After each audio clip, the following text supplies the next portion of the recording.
सोचो जरा, अगर आज तुम्हें कुछ नया सीखना हो तो क्या तुम्हें किसी क्लासरूम का इंतजार करना पड़ेगा? नहीं। यही तो इस बुक की सबसे बड़ी बात है। लर्निंग अब सिर्फ स्कूल, कॉलेज या किसी रिजिड सिस्टम की प्रॉपर्टी नहीं रही। इंटरनेट ने नॉलेज को हर उस इंसान के लिए ओपन कर दिया है जो सच में सीखना चाहता है। आज तुम history, science, business, technology, literature, almost कुछ भी सेल्फ लर्न कर सकते हो। और उसी वजह से सेल्फ लर्निंग एक रियल एडवांटेज बन चुकी है। इस बुक का मैसेज सिंपल है।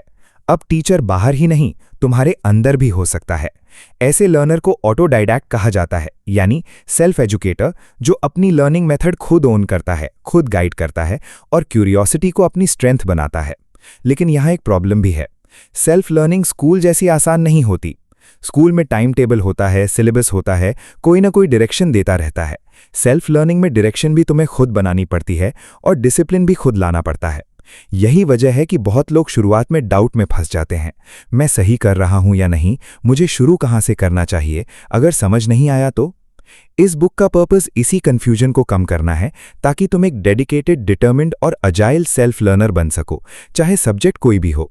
मतलब इस सफर में तुम्हें सिर्फ पढ़ना नहीं है, बल्कि अपने लर्निंग प्रोसेस को डिजाइन करना है। और फिर बुक एक बहुत पावरफुल मॉडल देती है, लर्निंग सक्सेस पिरामिड। इसके 3 बेस पिलर्स हैं, कॉन्फिडेंस, सेल्फ मैनेजमेंट और लर्निंग। सबसे पहले कॉन्फिडेंस चाहिए, यानी ये बिलीफ कि मैं सीख सकता हूं। क्योंकि अगर दिमाग थ्रेट मोड में चला गया, अगर अंदर से डर, शेम, स्ट्रेस या सेल्फ डाउट चला रहा है, तो लर्निंग के लिए एनर्जी ही नहीं बचती। इसलिए फियर से सीखना पॉसिबल नहीं होता। उसके बाद आता है सेल्फ मैनेजमेंट, अपने टाइम, टूल्स, रिसोर्सेज और फोकस को ऑर्गेनाइज करना।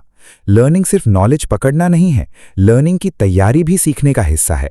और फाइनली तीसरा स्टेज है एक्चुअल लर्निंग, जहां मेमोरी, कनेक्शंस, रिकग्निशन और मीनिंग क्रिएट होते हैं। प्रॉब्लम ये नहीं है कि लर्निंग हार्ड है, प्रॉब्लम ये है कि लोग डायरेक्टली लर्निंग पर जंप कर देते हैं, बिना कॉन्फिडेंस और सेल्फ मैनेजमेंट बिल्ड किए। बुक ट्रेडिशनल लर्निंग और सेल्फ लर्निंग का डिफरेंस भी बहुत साफ करती है। ट्रेडिशनल एजुकेशन कई बार साइकोलॉजिकली रिस्ट्रिक्टिव हो जाती है, हर चीज़ फिक्स्ड होती है, थिंकिंग भी फिक्स्ड हो जाती है, फियर को मोटिवेटर बना दिया जाता है, क्रिएटिविटी को सीमित कर दिया जाता है और स्टूडेंट को बस इंस्ट्रक्शंस फॉलो करने के लिए ट्रेंड किया जाता है। इसके उलट सेल्फ लर्निंग में तुम अपने पेस पर चलते हो, अपनी डिफिकल्टी डिसाइड करते हो और ज़रूरत पड़े तो किसी सब्जेक्ट में प्रोफेसर से भी डीपर जा सकते हो। सेल्फ लर्निंग तुम्हें लाइफ लॉन्ग लर्नर बनाती है और सबसे बड़ी बात, ये तुम्हें सब्जेक्ट के साथ एक ब्रॉडर, मोर फ्लेक्सिबल रिलेशनशिप देती है। तुम किसी एक करियर ट्रैक में बंद नहीं रहते, तुम खुद के ग्रोथ पाथ को एक्सपैंड कर सकते हो। अब क्वेश्चन ये है कि सेल्फ लर्निंग को चलाता क्या है? जवाब है इंट्रिंसिक मोटिवेशन। बाहरी रिवॉर्ड या पनिशमेंट से ज्यादा पावरफुल वो मोटिवेशन होती है जो अंदर से आती है। बुक ऑटोनॉमी, मास्टरी और पर्पस को इसके 3 मेन ड्राइवर्स बताती है। ऑटोनॉमी मतलब अपनी लाइफ पर कंट्रोल, अपनी डायरेक्शन खुद चुनना। मास्टरी मतलब अपनी स्किल्स को इतना इंप्रूव करना कि तुम अपने स्टैंडर्ड्स खुद अचीव करो। पर्पस मतलब ऐसा सीखना जो सिर्फ तुम्हारे लिए नहीं, बल्कि किसी बिगर गुड के लिए भी मीनिंगफुल हो। जब लर्निंग का रीजन सिर्फ मार्क्स या अप्रूवल नहीं होता, बल्कि ग्रोथ, फ्रीडम, एक्सीलेंस और कंट्रीब्यूशन होता है, तब इंसान सच में टिकता है। तो इस बुक का पार्ट 1 बेसिकली यही सेट करता है। अगर तुम्हें सेल्फ लर्निंग में स्ट्रांग बनना है, तो पहले अपने माइंड को कन्विंस करना होगा कि तुम सीख सकते हो, फिर अपनी लाइफ को ऑर्गेनाइज करना होगा और फिर लर्निंग को एक इमोशनल बर्डन नहीं, एक इनर ड्रिवन मिशन बनाना होगा। ये कोई शॉर्टकट बुक नहीं है, ये तुम्हें याद दिलाती है कि नॉलेज सिर्फ कंज्यूम करने की चीज़ नहीं है, उसे बिल्ड भी करना पड़ता है। और जो इंसान खुद सीखना सीख जाता है, उसके लिए फिर किसी भी फील्ड का गेट बंद नहीं रहता। अब तक हमने समझा कि सेल्फ लर्निंग पॉसिबल है, लेकिन अब असली सवाल आता है कि सीखें कैसे? क्योंकि सिर्फ इंफॉर्मेशन कलेक्ट करना लर्निंग नहीं होता। आज इंटरनेट पर नॉलेज की कमी नहीं है, प्रॉब्लम यह है कि लोग इसे कंज्यूम तो कर लेते हैं, लेकिन रिटेन नहीं कर पाते। और यही जगह है जहां ज्यादातर लोग फेल हो जाते हैं। वो एक्साइटेड होकर नई बुक्स खरीदते हैं, कोर्सेज सेव करते हैं, वीडियोस देखते हैं, लेकिन कुछ दिनों बाद सब छोड़ देते हैं। क्यों? क्योंकि उन्होंने इन्फॉर्मेशन के साथ इंटरैक्ट करना नहीं सीखा। एक बुक एक एग्जाम्पल देती है जॉर्ज नाम के लड़के का, जिसे आर्कियोलॉजी सीखने का अचानक इंटरेस्ट हो जाता है। वो तुरंत 5 बुक्स डाउनलोड कर लेता है, बिना ये सोचे कि उसकी करंट अंडरस्टैंडिंग क्या है। उसे लगता है कि बस पढ़ लेना काफ़ी होगा। लेकिन जैसे ही वो पहली बुक खोलता है, डिफिकल्ट टर्म्स, कॉम्प्लेक्स एक्सप्लेनेशंस और अनफेमिलियर कॉन्सेप्ट्स उसे ओवरवेल्म कर देते हैं। कुछ चैप्टर्स के बाद उसका कॉन्फिडेंस टूट जाता है और वो कंक्लूड कर लेता है कि शायद मैं इस फील्ड के लिए बना ही नहीं हूँ। लेकिन असली प्रॉब्लम उसकी इंटेलिजेंस नहीं थी, प्रॉब्लम थी उसका अप्रोच। उसने नॉलेज बेस्ड लर्निंग को उसी तरह ट्रीट किया जैसे कोई फिक्शन नॉवल पढ़ी जाती है, बिना प्रिपरेशन, बिना प्लानिंग, बिना स्ट्रक्चर। और यही पॉइंट बहुत इंपॉर्टेंट है। इन्फॉर्मेशन को अब्जॉर्ब करने के लिए तुम्हें उसके साथ एक्टिवली एंगेज करना पड़ता है।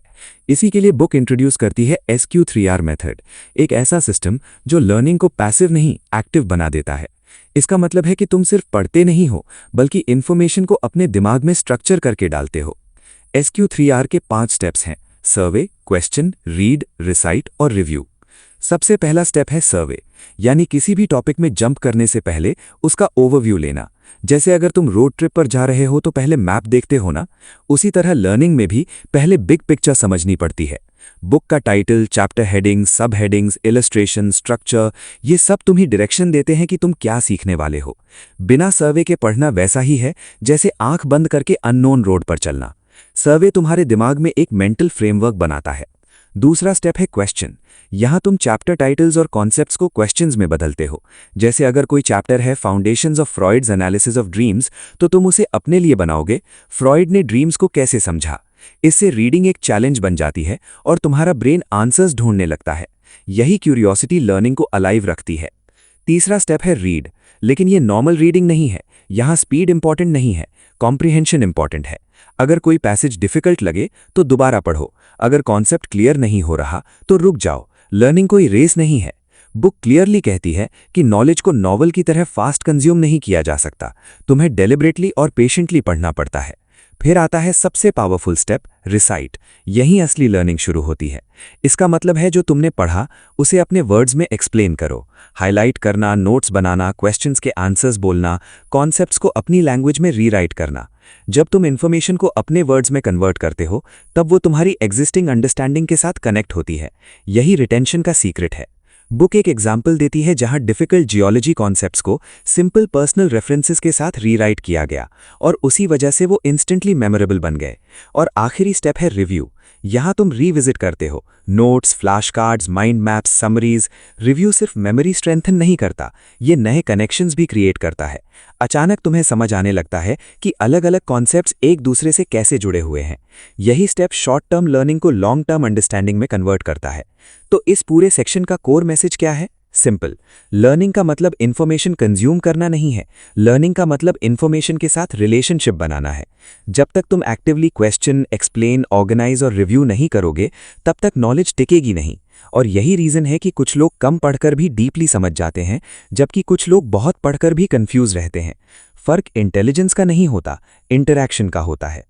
अब तक हमने टेक्निक्स की बात की, सिस्टम्स की बात की, लेकिन अब सबसे बड़ा सवाल आता है, आखिर सेल्फ लर्निंग इतनी इंपॉर्टेंट क्यों है? क्योंकि दुनिया बदल चुकी है। पहले नॉलेज रेयर थी, आज अटेंशन रेयर है। पहले इन्फॉर्मेशन तक पहुंचना मुश्किल था, आज सही इन्फॉर्मेशन को कंसिस्टेंटली यूज करना मुश्किल है। और इसी वजह से फ्यूचर उन्हीं लोगों का होगा जो खुद सीख सकते हैं, खुद अडाप्ट कर सकते हैं और बिना किसी एक्सटर्नल प्रेशर के ग्रो कर सकते हैं। सोचो, स्कूल और कॉलेज तुम्हें लिमिटेड सब्जेक्ट सिखाते हैं, लेकिन रियल लाइफ हर कुछ साल में नया गेम शुरू कर देती है। टेक्नोलॉजी बदलती है, जॉब्स बदलती हैं, इंडस्ट्रीज बदलती हैं, स्किल्स आउटडेटेड हो जाती हैं। अगर इंसान सिर्फ वही जानता रहे जो उसने 5 साल पहले सीखा था तो वो धीरे धीरे इररिलेवेंट होने लगता है। इसलिए आज सबसे वैल्यूएबल स्किल कोई डिग्री नहीं है, सबसे वैल्यूएबल स्किल है लर्न हाउ टू लर्न, यानी खुद को लगातार अपग्रेड करते रहना। और यही इस पूरी बुक का हार्ट है। लेकिन यहाँ एक इमोशनल ट्रूथ भी है। बहुत लोग सीखना इसलिए छोड़ देते हैं क्योंकि उन्हें लगता है कि अब देर हो चुकी है, अब उम्र निकल गई, अब मेरे बस की बात नहीं, मैं इंटेलिजेंट नहीं हूं। लेकिन रियलिटी ये है कि लर्निंग इंटेलिजेंस का गेम कम है, कंसिस्टेंसी का गेम है। बुक बार बार यही दिखाती है कि लर्निंग कोई गिफ्ट नहीं है जो कुछ लकी लोगों को मिलती है। लर्निंग एक प्रोसेस है और प्रोसेस को कोई भी इंसान फॉलो कर सकता है अगर वो क्यूरियोसिटी को जिंदा रखे।